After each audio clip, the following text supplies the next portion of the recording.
Songs written in ashes. The wind carried the scent of dust and rain over the quiet town of Elodo, a place where music used to live in every corner, in the rustle of palm trees, in the hum of the river, in the laughter of children running through narrow paths.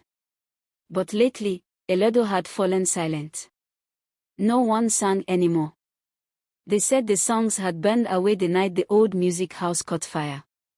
Some said it was an accident.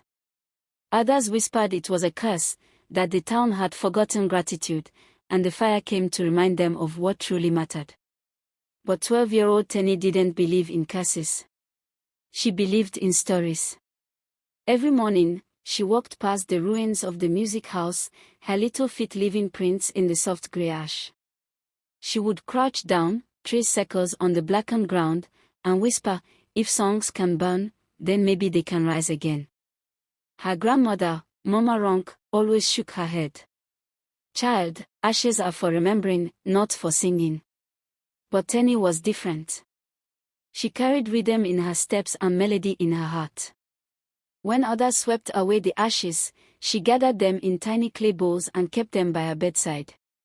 One afternoon, as the sun sank low and the town prepared for evening prayers, Tenny found something strange among the ashes, a small wooden flute, scorched but unbroken.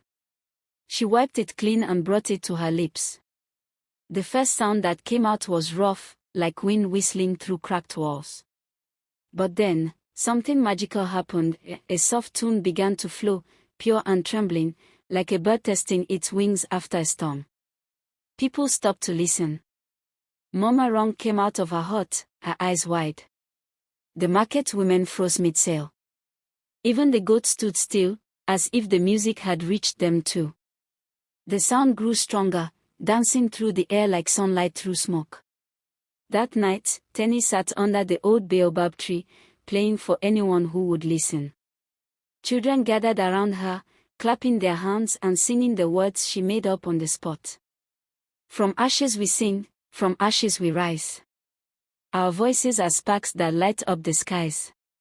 By the time the moon climbed high, the entire town of Elodo had joined in.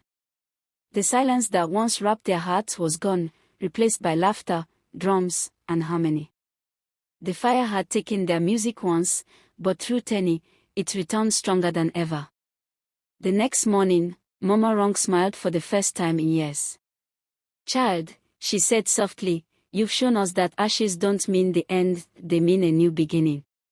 From that day on, every year, the people of Elodo celebrated the Festival of Ashes.